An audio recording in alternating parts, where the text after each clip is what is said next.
Bonjour à toutes, bonjour à tous, je suis Vincent Flibustier, je suis le fondateur de Nordpress depuis maintenant 7 ans et je donne des formations sur l'esprit critique, sur les fake news, sur l'expérience et les études que j'ai fait ensuite sur le sujet. Je suis ici avec vous pour 2 fois 50 minutes. La formation que vous allez voir ici est une formation que je donne traditionnellement dans les écoles pour un public entre les 4e secondaires et les rétos. Évidemment, chaque formation que je donne est adaptée au public, au moment, à l'actualité, et donc elles sont toujours différentes, parfois très très différentes, parce qu'évidemment entre un public de personnes de 15 ans et un public de professeurs, par exemple sur 2 journées entières, je ne donne pas du tout la même chose, de la même manière que je donne des modules de 2 jours à l'université pour des étudiants en informatique. À ce moment-là, on est évidemment dans des trucs plus pointus, et donc la formation que vous allez voir ici est évidemment un genre de condensé qui est accessible à peu près au public le plus large possible, en gros. On va donc démarrer dans quelques instants. Je voulais dire avant tout que personnellement, je pense qu'il est positif et important d'essayer d'avoir une vision positive de l'éducation aux médias, des réseaux sociaux, d'Internet en général. Il ne sert à rien d'essayer d'être dans une posture de vieux con, de hockey boomer, comme on dirait aujourd'hui, et d'essayer de refuser un progrès qui pour moi est une des plus belles inventions de l'histoire de l'humanité. Évidemment, il faut savoir faire attention, il faut savoir se protéger des excès de tout outil. De la même manière qu'on peut se blesser avec un couteau, on peut se blesser avec Internet. Mais c'est quand même bien utile. On va donc démarrer tout de suite. Donc, comme je vous le présentais tout à l'heure en début de la formation, j'ai lancé Nordpress en 2014 et j'ai lancé Nordpress avant tout pour me marrer, parce que Nordpress était un petit peu une blague de vendredi soir avec des amis, et j'ai créé le site une nuit en étant un petit peu éméché, et c'est devenu finalement un exutoire, c'est devenu un moyen de parodier un petit peu l'actualité, de piéger les gens. C'est devenu assez rentable aussi à une époque, et je ne m'en cache pas d'en parler. Malheureusement, ça n'a pas duré, et les problèmes en justice ainsi que la vie en général a fait que je ne suis pas très riche en fait. Donc malheureusement, la diffusion de fake news, à moins de le faire sans foi ni loi, évidemment ça ne rapporte pas à long terme. Donc évidemment, avec le temps, Nordpress a touché jusqu'à 150 millions de personnes qui auraient affiché une page ces 7 dernières années. On a tourné à des moments à 4 millions d'utilisateurs par mois, donc c'était vraiment très fort. Aujourd'hui, c'est moins le cas. Nordpress a réussi à faire quelques faits d'armes qui, moi, me font toujours rire et dont je suis assez fier, notamment l'article le plus lu de l'histoire de Nordpress, qui est ce condamné à mort qui demande un enfant comme dernier repas. Cet article, il a été partagé dans le monde entier. On trouve pas mal de traces quand on cherche le nom de Doug Stephener. On trouve encore aujourd'hui pas mal de traces de ce cannibale pédophile qui aurait demandé comme dernier repas de manger un enfant qu'on lui aurait accordé, tout ça. Enfin, je vous fais pas la suite de l'histoire parce que moi-même c'est tellement débile et trash que j'en ai un peu honte aujourd'hui.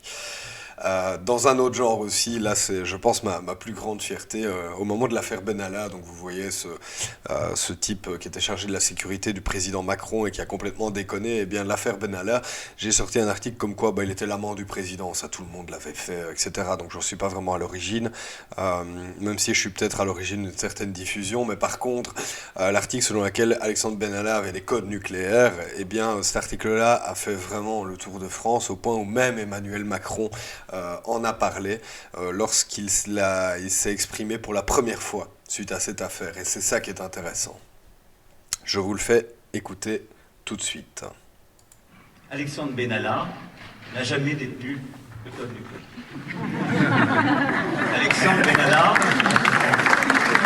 n'a jamais occupé un 300 mètres carrés à l'Allemagne. Alexandre Benalla n'a jamais gagné 10 000 euros. Alexandre Benalla, lui non plus, n'a jamais été mon amant. Alexandre Benalla. Alors ici, ce qui est extrêmement intéressant, c'est qu'en France, et personnellement j'ai été un fort adversaire, en tout cas de ces lois contre la désinformation sur les fake news, parce que ce sont finalement des usines à gaz qui font que, d'ailleurs cette loi n'a jamais été appliquée. Aujourd'hui, ça va faire 2 ans qu'elle a été votée, la loi fake news en France n'a jamais été appliquée, et ce sont des genres de lois qui pour moi sont complètement liberticides, parce qu'il faut alors qu'un juge puisse définir ce qu'est la vérité ou le mensonge, et je pense que dans le cas où par exemple une Marine Le Pen arriverait au pouvoir en France, ce genre d'outil risque de leur péter à la gueule, et c'est extrêmement dangereux. Voilà, c'est un truc que j'aborde notamment dans la formation de plus long terme, euh, qui dure plusieurs jours, et je pense que là-dessus, on a un vrai enjeu démocratique, et je pense que un certain pouvoir se sert de la lutte contre les fausses informations pour imposer plus de sécuritaire et plus de restrictions inutiles de nos libertés. Je pense aussi qu'il est assez intéressant de voir que finalement Emmanuel Macron, à ce moment-là, il est dans une affaire politique terrible. Il est terriblement emmerdé par cette histoire. Et qu'est-ce qu'il fait? Il démarre, la première phrase qu'il dit devant les gens, devant les Français, devant la presse, c'est Alexandre Benalla n'a pas détenu l'école nucléaire. En fait, il fait une grosse blague. Et ce qu'il fait finalement, c'est se servir de fausses informations sur l'affaire pour décrédibiliser l'affaire elle-même. Donc c'est-à-dire que Benalla était accusé de ça, et alors il y a effectivement quelques fake news qui circulaient en plus. Ben Macron, il se focalise sur les fake news afin qu'on ne parle pas de l'affaire. Ça permet de faire marrer les gens et ça détourne le regard. Et je trouve que c'est très très souvent utilisé aujourd'hui par les pouvoirs de finalement agrandir le phénomène des fake news pour éviter de se remettre en question eux-mêmes. De la même manière que euh, on essaye de faire passer tout le public de Donald Trump pour des méga fous débiles qui croiraient en théorie du complot, alors que finalement ils sont qu'une minorité à croire ça. Le fait est qu'il y a énormément de gens qui votent Trump parce qu'il y a des véritables problèmes dans la société américaine. Et je pense qu'aujourd'hui aussi, on le voit chez nous en Belgique et en France aussi, les pouvoirs ont tendance à mettre les fake news et Internet comme étant les principaux responsables du populisme ambiant, plutôt que remettre en question leur système à eux. Et personnellement, je pense vraiment qu'on doit avoir une réflexion par rapport à ça. Donc voilà. Alexandre. Alors, truc suivant, ici aussi, ça c'était justement une petite archive du moment où un député, les Républicains, donc de la droite française, a partagé cette information-là selon laquelle Benalla avait les codes nucléaires. Donc comme quoi même un député de la France peut se faire piéger et ne pas aller vérifier une information de Nord-Presse. C'est assez formidable, surtout que ça date de 2018, hein, donc ça fait déjà à ce moment-là 4 ans que Nord-Presse existe. Et puis même, que ce soit Nord-Presse ou pas, quand on voit passer une information, on cherche sur Internet pour voir si d'autres sources sont concordantes. C'est la base. Je voulais aussi vous faire un dernier petit mot sur mon engagement personnel, puisque effectivement depuis quelques années, je me bats contre un certain groupe de presse, et en général les méthodes de tous les groupes de presse ou les médias qui utiliseraient ce genre de méthode, puisque personnellement, je considère que le groupe Sud Presse a déconné beaucoup trop, avec des pratiques qui sont usuelle et quotidienne d'aller chercher des photos d'accidents de la route pour faire juste du voyeurisme, hein, parce qu'en fait tout le monde s'en fout, aller afficher, voler des photos sur Facebook, parfois de victimes mineures, etc., sans l'accord de la famille. C'est également Sud Presse qui avait, d'ailleurs, j'ai été condamné en justice pour avoir dénoncé cette carte des musulmans de Belgique. Donc pour avoir dit, regardez, ce journaliste a fait cet article, j'ai été condamné, mais par contre on peut jeter en pâture tous les musulmans de Belgique à la gueule de leur lectorat d'extrême droite, mais ça, il n'y a aucun problème. Voilà, voilà.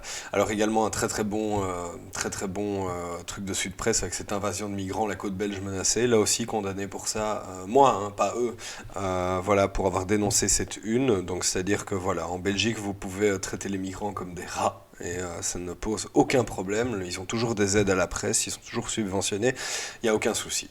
Il faut savoir qu'en plus, pour la petite histoire, la photo que vous voyez là, on voit en fait 3 jeunes qui entrent en Belgique.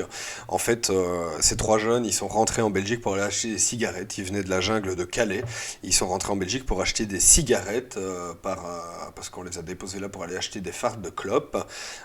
Et donc, ils ont passé à peu près 5 minutes en Belgique avant de retourner en France avec des cigarettes. Voilà. Et donc, on a le premier média subventionné de Belgique qui nous titre l'invasion des migrants à la côte belge. Mais tout ça est totalement normal. Alors la suite aussi, encore un exemple, et puis j'en termine avec ça juste pour vous situer le cadre. Ici on a un article assez ancien, Grivnier, 2 poissons rouges morts lors d'une scène de violence conjugale, alors que non, l'information c'est un mari qui tabassait encore sa femme pour une fois supplémentaire. Mais non, les violences conjugales c'est tellement rigolo. Faisons un article sur les 2 poissons rouges qui sont morts, avec même en légende ici, 2 poissons rouges sont morts. Bravo la presse et merci à la ministre de la presse désormais et du droit des femmes d'ailleurs en même temps, Bénédicte Linard, qui ne fait rien. En fait, parce qu'elle considère qu'elle n'a pas à s'immiscer dans le contenu des médias qu'elle subventionne, même si ils sont hors la loi, puisqu'on a un truc qui s'appelle en Belgique le conseil de déontologie. Et le conseil de déontologie, c'est lui qui dit si c'est légal ou pas, et puis qui donne des sanctions qui sont sous forme de petites tapes sous les doigts. Voilà, voilà. Bref, assez parlé de moi, mais je voulais faire cette introduction parce qu'elle me semble importante, puisque je pense que quand on parle d'information, savoir d'où on parle, c'est-à-dire quel est l'émetteur de l'information est extrêmement important. Donc je voulais me présenter un petit peu à vous, parce que je ne pense pas avoir la vérité absolue sur ce sujet. Je pense que l'avis de chacun est important et ce que je vais vous présenter, ce dont je vous parle ici, n'est pas la vérité absolue et je peux me tromper. Il y a sûrement des erreurs dans ce que je vous raconte, même si j'essaye qu'il y en ait le moins possible. J'essaye en tout cas de vous ouvrir l'esprit et de pas de vous le fermer en vous expliquant comment vous devez penser. Voilà.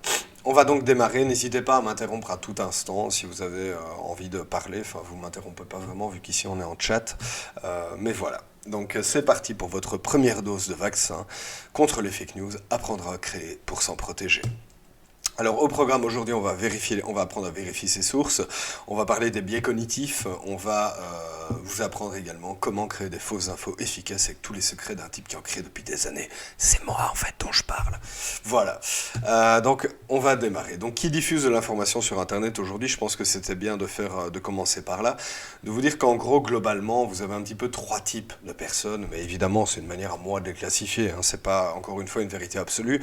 Vous avez un petit peu les gens, vous et moi, et donc je lui ai fait un petit air un peu fâché parce que les gens sur Internet ils sont vénères.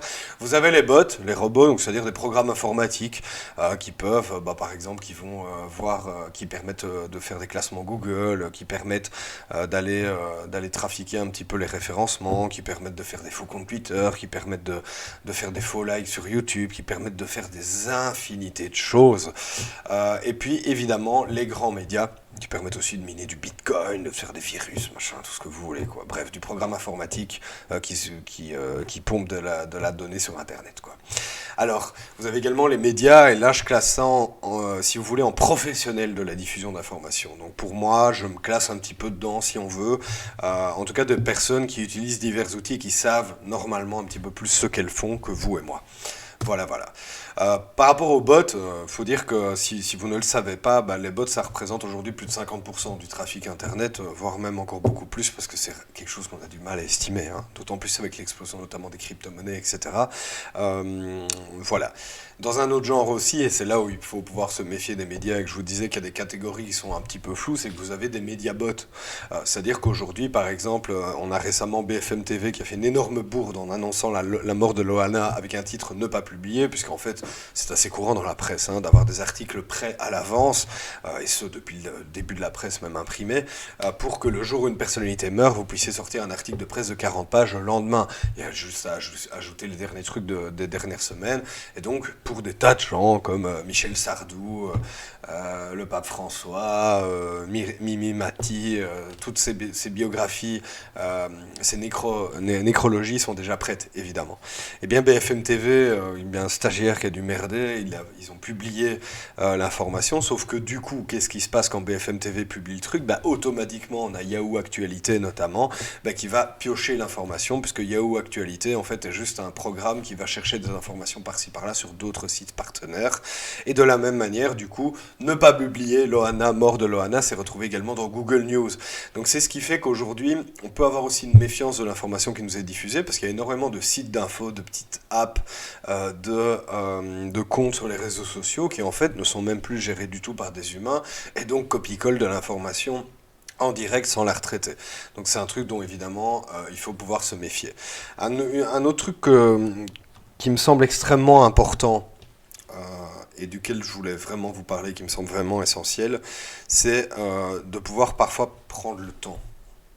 Parce que même dans des grands médias censés être sérieux, bon ici je vous ai encore pris Sud Presse comme exemple, mais tout un tas d'autres médias ont publié cette photo.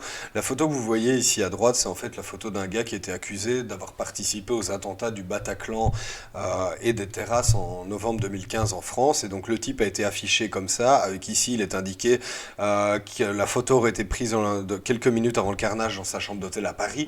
En fait, Sud Presse s'est fait couillonner par un fake sur Twitter, un fake qui a quand même des conséquences graves, et notamment du point de vue également des personnes qui ont partagé cela, Parce qu'en fait, il s'agit d'un montage. Donc, c'est-à-dire que le type, il est pas du tout terroriste, il n'a jamais mis les pieds à Paris, il est canadien, il est même pas musulman, il est sikh, et il se retrouve dans le monde entier affichant comme étant un terroriste.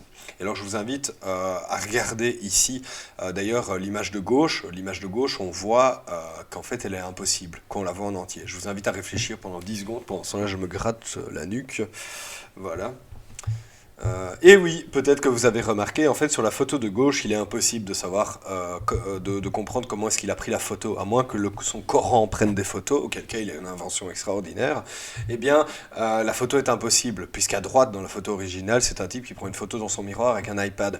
Donc c'est dire que on peut avoir un site d'information qui va partager une photo bidonnée pendant 6 à 12 heures, sans la moindre conséquence. Et donc toute personne qui partage également cet article est aussi responsable de la diffusion de cette fausse information. Et autant il y a des fausses informations, et moi-même j'en suis le premier à le défendre, qui sont à vertu parodique ou à visée de dénonciation ou de troll gentil, etc. Autant là on abîme des vies. Là en fait on a un type qui s'est vu traiter d'assassin d'enfants sur Internet pendant des heures et des heures. Et je pense que c'est extrêmement important d'en parler et de faire attention à ça. Donc, évidemment, on peut se demander, quand on essaie de vérifier une source, mais comment est-ce qu'on attribue une crédibilité à un média? C'est une bonne question. Parce qu'en fait, aujourd'hui, on a différents émetteurs d'informations, et est-ce qu'on doit faire plus confiance à un internaute lambda ou à un média? Personnellement, même si je suis extrêmement défiant des grands médias, les grands médias traditionnels ont une force, de par leur légitimité sur le long terme, c'est qu'ils doivent garder leur réputation. Bon, il y a certains médias, en Angleterre les tabloïds, en Belgique je ne vais pas reciter les noms pour la 10e fois, en France vous avez un truc comme France Soir qui déconne complètement depuis bien longtemps, mais sinon la plupart des médias traditionnels tiennent à leur réputation. S'ils se font piéger et qui diffusent des fausses informations 15, 20, 30 fois, ils vont perdre des abonnés, ils vont perdre de la crédibilité. Aujourd'hui un journal en France comme le Canard enchaîné par exemple, il peut complètement affirmer un truc sans donner de source, sans donner de preuve. Parce que c'est le Canard enchaîné, et donc on le croit. Parce qu'il a sa réputation à tenir. Et donc c'est extrêmement important. Donc je pense que de base, même si on doit pouvoir être pour plein de raisons sur lesquelles je reviendrai après, défiant des grands médias, les grands médias ont quand même beaucoup plus de crédibilité que l'internaute moyen ou que l'influenceur moyen. Ça c'est certain, et on ne peut pas le nier. Si vous voulez, en première base de recherche, quand vous avez un site que vous ne connaissez pas, je vous invite déjà à regarder s'il y a une page Wikipédia, parce que, quoi qu'on en dise, Wikipédia reste pour moi une des meilleures sources d'informations que vous puissiez avoir, en tout cas d'informations de base. Ensuite, vous allez voir les sources, etc. Mais Wikipédia, par rapport à tout ce que vous pourrez trouver d'autre, est un outil qui, en général, est à jour, plus que des articles de presse, et essaye d'avoir un avis neutre. Donc, sur l'immense majorité des sujets, Wikipédia est une bonne source d'information de départ. Ensuite, vous pouvez utiliser par exemple l'outil du Monde, qui est le Décodex, qui permet de taper une URL, par exemple Nordpresse, le Gorafi, le Soir, ce que vous voulez, et qui va vous estimer si c'est une URL, donc une adresse internet, qui a déjà fait souvent des fausses informations, est-ce que c'est un vrai journal, etc. Donc c'est un début. Vous pouvez aussi utiliser, c'est un outil qui est un peu pourri et qui est quasiment pas mis à jour, qui s'appelle Faki, qui est un truc de la RTBF qui a encore coûté très très cher pour pas grand chose. Mais voilà, je le cite quand même, vu que c'est belge. Vous pouvez aussi utiliser faki.be. Alors, du coup, par rapport à ce que je vous disais là, vous allez vous dire, mais alors il faut faire confiance, je suis désolé, mon nez me gratte, c'est à cause de la moustache, pas de la cocaïne. Voilà. Parce que j'ai plus d'argent pour me payer de la cocaïne avec tous les procès, c'est terrible. Oh là là. Alors, on fait confiance qu'aux grands médias? Non, évidemment. Moi, je vous ai sorti une phrase que j'ai un petit peu remixée à ma sauce, parce que je m'en rappelle plus exactement, de mon avocat, et du coup, comme quoi les citations, faut pas leur faire confiance, qui disait que tout le monde diffuse de l'information aujourd'hui. Et du coup, c'est une chance, en fait, que journaliste ne soit plus seulement un métier, mais une fonction. C'est-à-dire qu'aujourd'hui, nous tous, avec notre téléphone, on peut sortir notre téléphone et faire créer de l'information. Aujourd'hui, quand vous voyez par exemple l'affaire de George Floyd aux États-Unis, c'est pas un journaliste qui prend la vidéo. S'il n'y a pas ce citoyen qui est là en train de filmer, il n'y a pas d'affaire et on n'en parle pas. Donc je pense que c'est extrêmement important. C'est pas pour ça qu'il faut avoir une confiance aveugle en ce qu'un internaute lambda diffuse, mais je pense qu'aujourd'hui, la possibilité à chacun, qu'offre à chacun l'Internet et les téléphones portables de jouer son rôle de journaliste, c'est-à-dire d'apporter de l'information, est extrêmement important, positif. et je trouve ça génial. Et du coup, ne laissez pas les vieux cons, vous retirer le droit de filmer, vous retirer le droit de vous exprimer. Vraiment, n'écoutez pas ces gens. Et dans un autre sens, je reviens, comme quoi tout est toujours un petit peu ambigu, dans un autre genre, que ce soit en France comme en Belgique, la plupart des grands médias hors médias publics sont détenus par des grandes fortunes qui ont fatalement une orientation idéologique plutôt à droite économiquement. Et du coup, je pense qu'il faut pouvoir rester critique par rapport à l'information qu'on lit. Moi, personnellement, quand je lis un article dans Le Monde sur la guerre en Syrie, j'ai plutôt confiance. Quand je lis un article dans Le Monde sur l'industrie automobile, j'ai moins confiance. Ou sur l'industrie du luxe, du vêtement, etc. Évidemment, moi, personnellement, les médias en lesquels j'ai le plus confiance sont des médias qui n'ont pas de publicité, qui sont détenus par leurs lecteurs. C'est-à-dire Le Canard enchaîné, Mediapart, Médor en Belgique. Sont des médias qui, fatalement, n'étant pas tenus par l'argent public ou par l'argent privé, et uniquement l'argent de ses lecteurs, peut être plus indépendant. Mais évidemment, de la même manière que des gros donateurs de Mediapart peuvent aussi, comme Xavier Niel, qui avait des parts dans Mediapart au début, peuvent aussi influencer. Donc, on ne peut pas faire confiance à tout. On peut faire confiance à personne, et il faut pouvoir accorder une certaine confiance à tout le monde quand même. Essayer, voilà, c'est une jauge, c'est une réflexion continue sur la crédibilité qu'on donne à des médias. Mais il n'y a pas de règle absolue, et je ne me permettrai certainement pas de vous en donner et de vous dire moi-même, ça c'est une bonne source, ça c'est une mauvaise source. Moi j'ai mon avis à moi, mais c'est pas pour ça que mon avis est meilleur que le vôtre nécessairement. Là-dessus, je voulais vous montrer un extrait très intéressant par rapport à la liberté, l'importance du journalisme citoyen, avec le site Bellingcat, qui est aussi critiqué pour être notamment très très pro-atlantiste, etc. Mais je pense que c'est un site qui amène le journalisme citoyen à un nouveau niveau, qui amène aussi une réflexion sur le journalisme qu'on appelle OSINT, donc qui consiste à faire de la recherche par rapport à ce qu'on trouve sur Internet. Et par exemple, ici, vous allez le voir dans l'extrait, en fait, ils font de la recherche journalistique sur base de Google Maps, de recherche sur Twitter, de recherche sur Google, sur des personnes, sur des lieux. Et en fait, avec tout ce qu'on trouve sur Internet aujourd'hui, grâce au fait justement qu'on a des citoyens qui filment un peu partout dans le monde, ben on arrive à recréer de l'information valide grâce à cette information qui est crowdsourcée en fait. Et je trouve ça extrêmement intéressant. Donc je vous mets un petit extrait du documentaire sur Bellingcat, c'est sur le site d'Arte. Semble tous.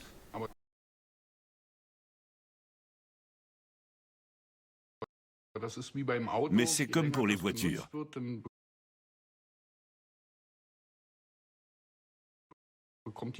Les bosses et les éraflures les rendent uniques. Et on arrive à les différencier.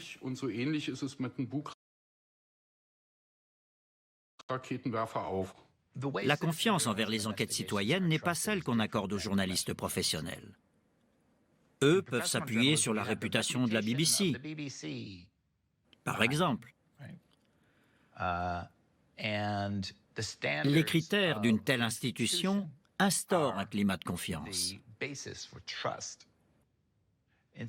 Dans le journalisme citoyen, ça fonctionne autrement. Ce n'est ni le nom ou la notoriété de l'institution qui établit la confiance, mais la transparence. Dans ces enquêtes, le journaliste citoyen ne dit pas « Faites-moi confiance, je suis de la BBC ». Mais « Vous ne me croyez pas? Voici les preuves ».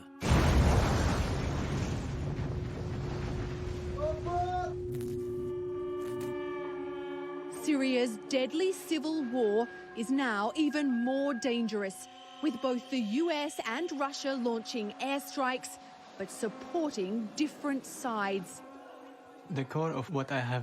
La lutte pour les droits de l'homme est au cœur de mon engagement dans Bellingcat. Avec quelques collègues, on a créé un groupe Facebook qu'on a appelé le Centre d'information du soulèvement syrien. Au début, en 2011, on se contentait de localiser les différentes manifestations pacifiques. Mais petit à petit, on s'est retrouvé à relever les violations des droits de l'homme, ce qui nous a conduit à analyser des infos de sources ouvertes avec Bellingcat.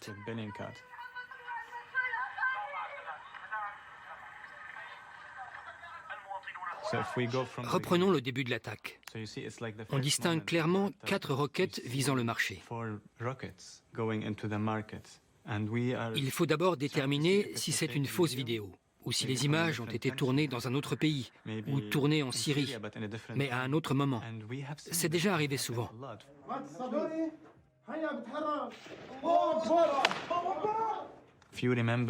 Souvenez-vous des images où l'on voyait un petit garçon se faire tuer. Elles étaient tirées d'un film de fiction et tournées dans un autre pays. Elles ont eu un impact considérable quand des gens s'en sont servis en disant « Regardez ce qui se passe en Syrie ». Mais ce n'était pas vrai.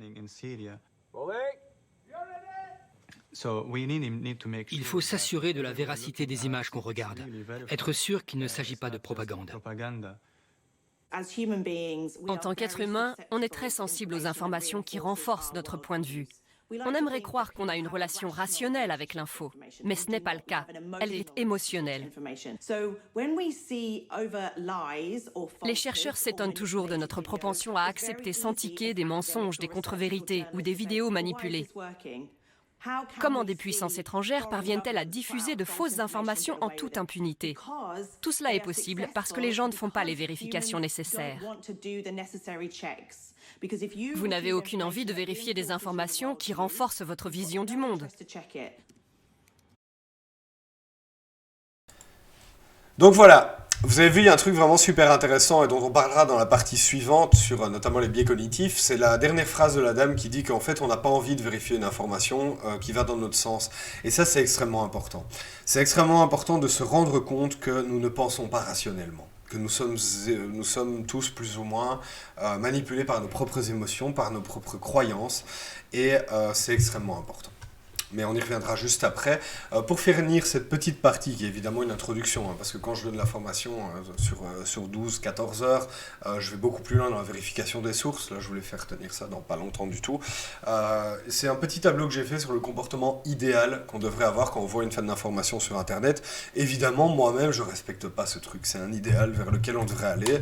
Et en tout cas, c'est une base de réflexion. La base de réflexion, c'est quoi? C'est que quand vous voyez un truc sur Internet, premièrement, demandez-vous si vous connaissez la source. Si vous ne connaissez pas la source ou que vous n'êtes pas sûr de la source, du média ou de la personne que vous lisez, faites des recherches sur la source ou ne partagez pas. Faites des recherches, c'est comme je vous ai montré avant, il y a quelques outils, vous cherchez sur Google, vous cherchez sur Wikipédia, vous cherchez sur des sites d'actualité, vous essayez de comprendre un petit peu ce qu'est cette source, si c'est une source très politisée, si c'est une source qui est habituée à diffuser de fausses informations, si c'est une source qui peut-être appartient à un État, comme Russia Today ou la RTBF ou France 24, ce sont des médias qui fatalement étant financés par un État, peut-être ont une orientation idéologique particulière. Ensuite, si vous avez identifié la source et que vous la connaissez ou que vous avez fait un petit peu de recherche, est-ce que cette source est de confiance selon vous ou pas? Si elle n'est pas de confiance, ne partagez pas. Voilà. Vous faites encore des recherches sur le sujet, allez passer peut-être à l'étape suivante, est-ce que d'autres ressources valables donnent cette information? Ce que je vous dis là, c'est que bêtement, faites une recherche sur Google ou sur Twitter ou ailleurs pour voir si d'autres médias parlent de l'information et s'ils en parlent de la même manière. À ce moment-là, essayez d'évaluer aussi la pertinence de ces médias eux-mêmes. Parce que vous pouvez vous retrouver dans une sphère de désinformation de sites tous plus louches les uns que les autres, mais qui partagent les mêmes conneries, si vous voulez.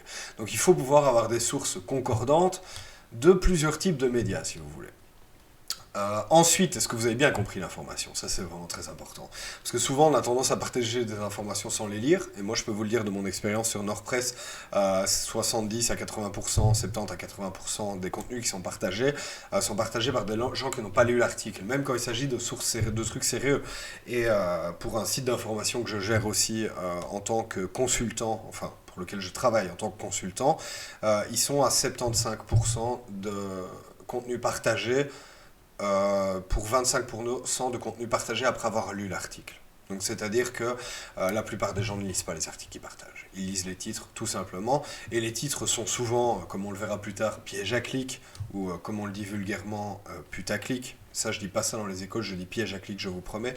Même si les élèves crient « On dit putaclic !» Moi, je m'en tiens à piège à clic parce que je suis quelqu'un de sérieux. Et qu'on m'a dit que je disais trop de gros mots, et ça suffit. Ce n'est pas bien, Vincent. Donc, voilà, au-delà de la compréhension de l'information, vérifiez aussi, réfléchissez aussi au fait que l'information que vous diffusez potentiellement, comme on l'a vu avec l'exemple avant de la personne accusée à tort d'être un terroriste, eh bien évidemment, si vous partagez une information qui peut-être n'est pas légale, vous assumez également le fait d'avoir participé à la diffusion de cette information et il faut pouvoir y penser. Voilà. Et donc évidemment, si vous arrivez à faire tout ce cheminement et à vous dire que l'information a une certaine légitimité, elle a l'air logique, elle n'a pas l'air illégale, etc., à ce moment-là, vous ne pouvez plus légitimement partager l'information. Évidemment, ce n'est pas une règle parfaite, c'est un petit tableau indicatif, vous en pensez ce que vous voulez. Chaque personne qui ferait ce tableau rajouterait des cases, elle le ferait autrement. Moi, je l'ai fait de la manière la plus synthétique possible. Mais encore une fois, ce n'est pas une vérité absolue. La vérité absolue, je ne l'ai pas plus que vous. On va passer donc à la prochaine partie. Sur les biais cognitifs, ce n'est pas non plus le Covid, c'est juste que j'ai pris froid. Les biais cognitifs, alors qu'en plus je ne sors pas de chez moi, ce qui est quand même vraiment con. Les biais cognitifs et aux tromperies de l'esprit humain, ici je vais vous parler en fait de ce qui fait que votre cerveau interprète les informations d'une manière ou d'une autre. Je vous parlerai aussi de la confiance qu'on a en l'information, du syndrome de l'imposteur, de Dunning-Kruger, des bulles de filtre, qui sont pour moi des phénomènes les plus importants dans le phénomène de désinformation et d'information qu'on lit sur Internet, et également de la flemme, parce qu'il faut en parler, il faut vraiment parler de la flemme, c'est quelque chose de vraiment très très important en fait, dans du peu d'esprit critique dont parfois on fait preuve, c'est qu'en fait on a la flemme de chercher. Et d'autant plus que maintenant, on est tous sur des téléphones comme ça, où on scrolle bêtement, quand on scrolle, on a beaucoup moins tendance à pouvoir ouvrir deux onglets, machin, à vérifier une info. On est dans du bouffage d'informations à une vitesse et d'une quantité absolument délirante, et je pense qu'on doit aller vers mieux d'informations et moins d'informations. Sur ce, pour les gens qui regardent la vidéo, c'est terminé. Malheureusement, je ne vais pas plus loin pour le moment, parce que c'est déjà une petite intro pour vous donner envie, et parce que j'ai envie que l'information soit filmée mieux et mieux intégrée que ça, avec un véritable montage.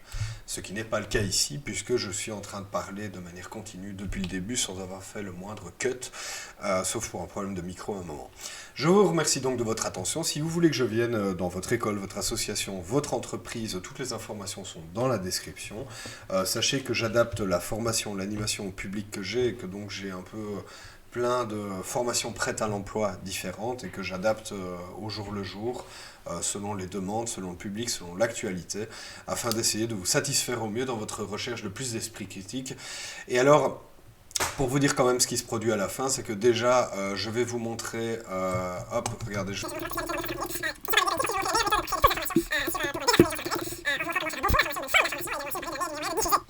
J'espère que ça vous plaît, j'espère que vous êtes contents, j'espère que ça vous donne envie, j'espère que vous reviendrez, j'espère que vous êtes gentils, j'espère que vous allez bien, j'espère que le monde est beau, j'espère que le Covid va bientôt arrêter de nous casser les cheveux, et j'espère que vous passerez une excellente journée, et je vous aime. À bientôt, au revoir, contactez-moi, et j'espère que ce petit avant-goût vous a donné envie d'aller plus loin avec moi.